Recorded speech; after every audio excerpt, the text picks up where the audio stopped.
Hello everyone, welcome back to our machine learning series. In our last lecture, we explored the practical implementation of lasso regression.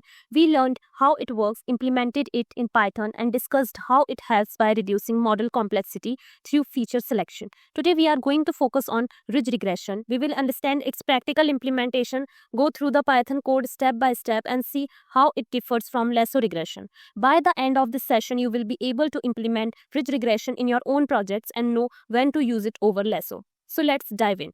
Alright, first we are importing the libraries we need. NumPy will work us with arrays and perform mathematical operations. Matplotlib is for plotting graphs so we can visualize our data and results. Polynomial features from scikit-learn will allow us to create polynomial features from our data. This is useful when our relationship is nonlinear. And finally, train test split will help us split our dataset into training and testing parts so we can train our model on one part and evaluate it on the other. After importing the libraries, next we are generating some sample data for our ridge regression example. First we set a random seed with np.random.seed. This ensures that every time we run this code, we get the same random numbers, making our results reproducible. Then we create our input feature x using np.random.rand. This gives us 20 random values between 0 and 1. We sort them just to make plotting easier later. For our target y, we use a cubic equation. This gives a nonlinear pattern, and then we add some random noise using np.random.randn to make the data look more realistic because real-world data is never perfectly clean. We reshape x into a column vector with dot reshape since scikit-learn expects features in this format. We split the data into training and testing sets using train test split where 40% of the data will be used for testing. Now comes an important part. We create very high degree polynomial features using polynomial features. This means each x value will be expanded into powers up to x raised to the power 15. This is going to make our model extremely flexible and potentially overfit, which is exactly where ridge regression can help. Finally, we fit these polynomial features to the training data and transform both our training and testing sets. This prepares our data for the regression model. Now that our data is ready with high degree polynomial features, we also need a way to measure how well our model performs. For that, we are creating a simple function called MSE, which stands for mean squared error. This function takes two inputs, y true, the actual target value, and y predict, the values predicted by our model. Inside, it calculates the difference between actual and predicted values, squares those differences, takes their average, and returns it. The smaller the MSE, the better our model is fitting the data. We will be using this to compare how our ridge regression performs, especially given our 15-degree polynomial, which could easily overfit without regularization. And the last step, we created our MSE function to measure model performance. Now let's actually train a model, but first without ridge, so we can compare later. We define a gradient descent no ridge function, which uses standard gradient descent to minimize the mean squared error. We start with all weights set to 0. For each epoch, we calculate the predicted values, find the gradient, and update the weights using the learning rate. Notice here, there is no regularization term, so this is plain linear regression on our 15th degree polynomial features. After training with x-train poly and y-train, we get our model weights, use them to make predictions on both the training and testing sets, and finally calculate the MSE for each. Since we are using such a high degree polynomial without regularization, the model might fit the training data extremely well but perform poorly on test data, which is exactly why ridge regression is important. So after running our model without ridge regularization, here's what we got. Train MSE 0.022, which is extremely low, meaning the model fits the training data almost perfectly.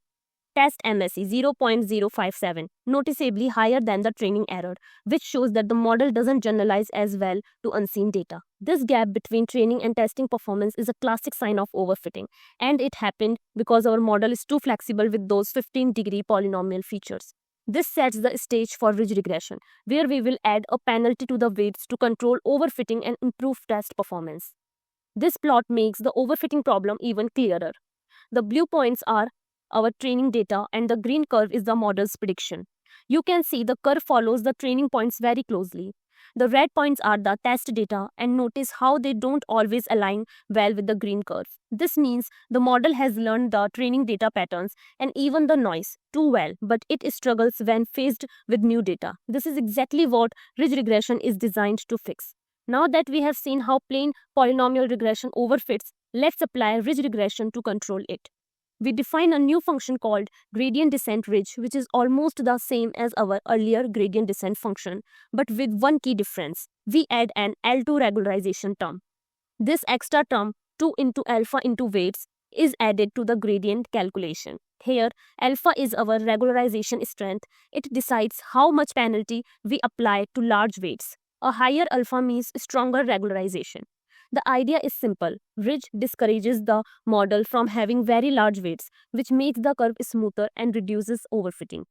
We then train our model using the same polynomial features but with alpha is 0.1. After training, we use the learned weights to make predictions for both the training and test sets. Finally, we print the MSE for training and testing. If ridge works as intended, we should see that the test MSE decreases compared to the no regularization case, even if the training MSE increases slightly, meaning better generalization. After running ridge regression with alpha is 0.1, here are the results.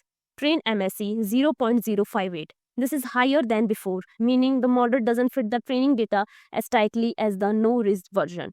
Test MSE is 0.096. This is also higher than before, but the difference between train and test errors is now smaller. This smaller gap means the model is less overfit and more balanced between training and testing performance. So ridge regression has traded a bit of training accuracy for better generalization, which is exactly what regularization is meant to do. In the previous graph, the green curve followed the training points almost perfectly, but the test points didn't align as well, a clear sign of overfitting. Here, with ridge applied, the orange curve is much smoother. It doesn't try to pass through every single training point, which is why the training error increased slightly. But it's now closer to the test points compared to before, showing that the model is generalizing better. This visuals change perfectly show ridge's job: control the curve's complexity and reduce overfitting. Finally, here's a side-by-side comparison of both models on the same plot. The green dashed line is our model without ridge. You can see it bends a lot to fit the training data closely, especially near the edges. That's overfitting. The orange curve is our ridge regression model. It's smoother, less wiggly, and doesn't change every data point. While ridge slightly increases the training error, it creates a model that's more stable and better at handling unseen data. This clearly shows how regularization controls complexity and improves generalization. That's all for today's session on ridge regression. I hope this made the concept and its implementation crystal clear for you. If you found this helpful, don't forget to like the video, share it with your friends, and subscribe for more machine learning tutorials. Keep practicing, keep learning, and I will see you in the next lecture. Till then, happy coding and bye-bye.